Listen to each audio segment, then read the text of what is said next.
L Dhingra V S union of India का case AIR 1958 South Carolina 36 service law में एक बुनियादी, फाउंडेशनल और हिस्टोरिक जजमेंट है।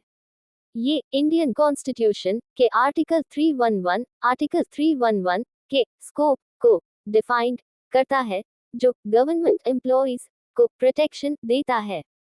Background and facts of the case. Petitioner Parshottam Lal Dhingra Indian railway service के कर्मचारी थे।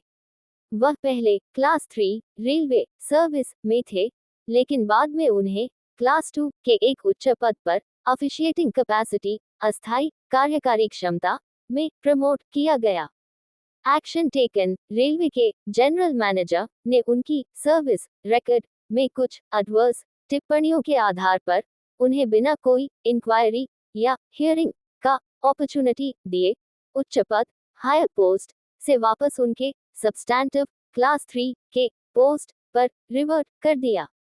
चैलेंज। ढींगरा ने इस रिवर्शन को सुप्रीम कोर्ट में चैलेंज किया और तर्क दिया कि यह रिवर्शन एक तरह का रिडक्शन इन रैंक, पद में अवनति है और यह एक पनिशमेंट है। इसलिए आर्टिकल 311(2) के तहत उन्हें कारण बताओ नोटिस, शो कॉज नोटिस और हियरिंग का अपॉर्चुनिटी मिलना चाहिए था। Main legal principle issue. इस केस में सुप्रीम कोर्ट के सामने मुख्य लीगल प्रश्न यह था: गवर्नमेंट एम्प्लॉय की डिसमिसल, बर्खास्तगी, रिमूवल, हटाना या रिडक्शन इन रैंक पर आर्टिकल 311(2) के तहत कॉन्स्टिट्यूशनल प्रोटेक्शन कब लागू होती है? ऑफिशिएटिंग पोस्ट से सब्सटैंटिव पोस्ट पर रिवर्शन करना हमेशा एक पनिशमेंट माना जाएगा।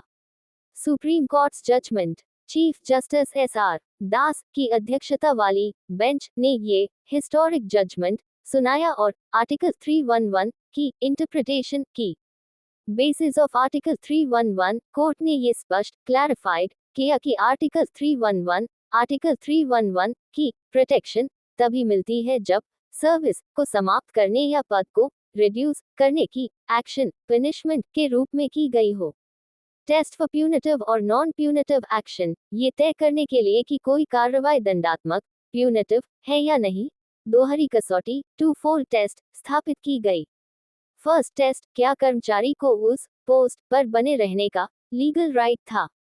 एम्प्लॉय को परमानेंट पोस्ट पर सब्सटैंटिव अपॉइंटमेंट मिला है तो उसे हटाना, अवनत करना हमेशा पनिशमेंट माना जाएगा। लेकिन अगर वह केवल टेम्पररी, प्रोबेशनरी या ऑफिशिएटिंग कैपेसिटी में था तो उसे हटाना, रिवर्ट करना आमतौर पर पनिशमेंट नहीं माना जाएगा, क्योंकि उसके पास उस पद पर बने रहने का कोई राइट नहीं था। सेकेंड टेस्ट, क्या उस कार्रवाई से कर्मचारी को कोई इविल कॉन्सिक्वेंस मिला है, जैसे कि फ्यूचर की प्रमोशन या सीनियरिटी का नुकसान। यदि रिवर्शन के ऑर्डर में मिसकॉन्डक्ट, इनकॉम्पिटेंस या नेग्लिजेंस का कोई कलंक, स्टिग्मा जुड़ा है तो उसे पनिशमेंट माना जाएगा और आर्टिकल 311 लागू होगा। Application to Dhingra. कोर्ट ने कंक्लूडेड निकाला कि PL ढींगरा उच्च पद पर केवल ऑफिशिएटिंग कैपेसिटी में थे, इसलिए उनके पास उस पर बने रहने का कोई लीगल राइट नहीं था। उनका रिवर्शन उनके सर्विस रूल्स का एक सामान्य हिस्सा इंसिडेंट था और यह एक प्रशासनिक एडमिनिस्ट्रेटिव कार्रवाई थी, न कि दंडात्मक प्यूनिटिव। इसलिए आर्टिकल 311(2) के तहत प्रोटेक्शन लागू नहीं होगी। सिग्निफिकेंस। ये जजमेंट गवर्नमेंट एम्प्लॉइज के सर्विस लॉ में एक फाउंडेशन है। इसने गवर्नमेंट सर्विस में pleasure of president governor, doctrine of pleasure और आर्टिकल 311 के तहत कॉन्स्टिट्यूशनल प्रोटेक्शन के बीच एक बैलेंस स्थापित किया। ये डिसीजन एडमिनिस्ट्रेशन को यह राइट देता है कि वह टेम्पररी या ऑफिशिएटिंग एम्प्लॉइज को बिना डिपार्टमेंटल इंक्वायरी के उनके मूल पद, सब्सटैंटिव पोस्ट पर वापस रिवर्ट कर सके, बशर्ते उस कार्रवाई में पनिशमेंट का कोई एलिमेंट न हो।